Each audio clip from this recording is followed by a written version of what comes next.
Hello' everyone, আশা কৰোঁ সকলোৱে ভালে আছে। আহকচোন আজি ৰঙালাও সৈতে মাছৰ আঞ্জাখন মইনো কেনেকৈ বনাওঁ আপোনালোকৰ সৈতে ভিডিঅ'টো শ্বেয়াৰ কৰোঁ। ৰঙালাও এনেকুৱা এটা বস্তু, ৰঙালাও তৰকাৰী কৰিও খুৱাই ভাল লাগে, মাছৰ লগতো ভাল লাগে আৰু ৰঙালাওৰ পিটিকা কৰি খায়ো ভাল লাগে। মুঠতে ৰঙালাও খাই ভালেই লাগে আৰু তাৰপিছত যদি ৰঙালাওটো আপোনাৰ মিঠা হয়তো আৰু খাব আৰুৱে সোৱাদ বেছি। এতিয়া মই ৰঙালাওৰ বাকলিখন ধুনীয়াকৈ গুচাই ল'লোঁ, লগতে আলু দিছোঁ। আলুটো লাগি যিহেতু আৰু অকল ৰঙালাও বনাব পাৰে, একো নাই, কিন্তু মই অলপ এটা আলুও দিওঁ তাত। এতিয়া মই ধুনীয়াকৈ পিঁয়াজখিনি কাটি ল'লোঁ, নিজৰ সুবিধা অনুযায়ী যেনেকৈ আপুনি ভাল পায় সেনেকৈ কাটি ল'ব দিয়ে। মই ৰঙালাও টুকুৰাবিলাক অকণমান ডাঙৰকৈ কাটিছোঁ, মই ডাঙৰকৈ কাটিয়ে ভাল পাওঁ। আৰু লগতে এয়া দিছোঁ এটা নহৰুও কাটি। নহৰুটো মই খুন্দনাত দিয়া নাই বাৰু, কিন্তু আদাখিনি মই খুন্দনাত দিম বাৰু। আদাখিনি খুন্দনাত মই খুন্দি ল'লোঁ ধুনীয়া কৰি।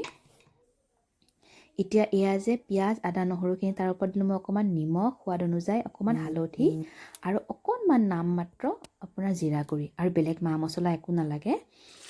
এতিয়া মই ধুনীয়াকৈ কেৰাহীখন গৰম হ'ব দি মাছখিনি ভাজি ল'ম, যিহেতু মই মাছৰ লগতে বনাম বুলি কৈছোঁ আঞ্জাখন। এতিয়া প্ৰায় এপিচ এপিচকৈ গোটেইখিনি মাছ মই ভাজি লওঁ। মাছখিনি এলুটি সিলুটি কৰাতে মাছখিনি প্ৰায় ভাজা হৈছে, যিহেতু আঞ্জাতেই দিম সেইকাৰণে মাছখিনি বহুত বেছি কাঢ়া ভাজা হ'বও নালাগে। এতিয়া মোৰ মাছখিনি প্ৰায় ভাজা হৈয়ে গ'ল। এতিয়া ইয়াত মই অলপমান গোটা জিৰা ফুটাই দিম। ফুৰণো দিব পাৰে আপোনালোকে, পাঁচফোৰণো দিব পাৰে, একো নাই, কিন্তু পাঁচফোৰণ দিলে অলপ সোৱাদটো বেলেগ হয় আৰু গোটা জিৰা সোৱাদটো বেলেগ হয়, আপোনালোকে কৰি চাব পাৰে। দিলোঁ মই কেইটামান গোটা জিৰা, লগতে এয়া পিঁয়াজ, আদা, নহৰু আৰু নিমখ, হালধি আৰু জিৰা গুড়ি যে দিছিলোঁ সেইখিনি মই ধুনীয়াকৈ অলপ পানী মিহলাই পানী দিছোঁ, যিহেতু জ্বলি যাব পৰা সম্ভাৱনা থাকে। কেৰাহীটো বহুত বেছি গৰম হৈ আছে, লোহাৰ কেৰাহী। এতিয়া মই ধুনীয়াকৈ এইখিনি পিঁয়াজখিনি ভাজ কৰাৰ লগে লগে মই প্ৰথমতে আলুখিনি ভাজি ল'ম ইয়াতে অলপ।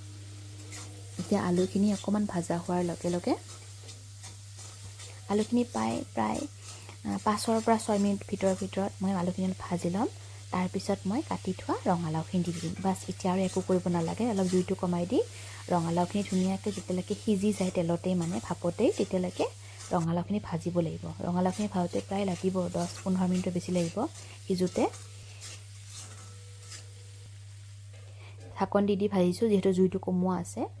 শ্ল' কুক কৰিলে বস্তুবিলাক অলপ সোনকালে, টাইম লাগে যদিও, কিন্তু ভাল হয়, বস্তুবিলাক সিজি আহে ভিতৰৰ পৰা। এতিয়া প্ৰায় আৰু এবাৰ ঢাকনি লগাই দিলোঁ। এতিয়া দেখিছে নহয়, আলু ভালকৈ সিজা নাই, কিন্তু ৰঙালাও প্ৰায় অলপ গলিছেই। যিহেতু নতুন আলু অলপ সময় লাগে সিজোঁতে। এতিয়া মই অকণমান গৰম পানী দিলোঁ প্ৰথমতে, যিহেতু ৰঙালাও সিজিছেই।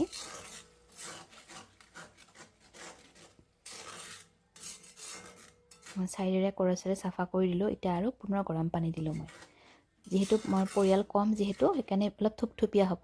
এতিয়া ইয়াত মই উতল নাহোঁতেই মই মাছখিনি দি দিছোঁ দেই। মাছৰ সোৱাদটো মানে ৰঙালাওৰ আঞ্জাখনত আহিব লাগিবতো, সেইকাৰণে। এতিয়া ঢাকনিখন পুনৰ লগাই দিম। ঢাকনিখন লগাই অলপ জুইটো কমাই দি এতিয়া মই প্ৰায় 7-8 মিনিট পিছত চালোঁ যে ধুনীয়াকৈ আঞ্জাখন, ৰঙালাওবিলাক মই কৰচেৰে ধুনীয়াকৈ অলপ ভাঙি ভাঙি দিব পৰা গৈছে। এপিচ দুপিচ আলুও ভাঙি দিম মই এতিয়া। ইয়াত কেঁচা জলকীয়া কাটি দিব পাৰে, যিহেতু মোৰ ল'ৰাটোৱে খাব, মই আগতেও কৈছোঁ। সেইকাৰণে মই তাৰমানে ইয়াত জলকীয়া নিদিওঁ, কিন্তু জলকীয়া দিব পাৰে, ভাল লাগে। তাত দি দিলোঁ অকণমান ধনিয়া। এয়া আমাৰ ৰঙালাওৰ সৈতে মাছৰ আঞ্জাখন ৰেডি হৈ গ'ল। এবাৰ এনেকৈ বনাই খাবচোন, মোৰ নিচিনাকৈ ভাল লাগে। জানো মই চবেই বনাব জানে বুলি। আজিলৈ আহিছোঁ, পুনৰ আন এটি ভিডিঅ'ৰ সৈতে অতি সোনকালে লগ পাম। তেতিয়ালৈ বাই বাই।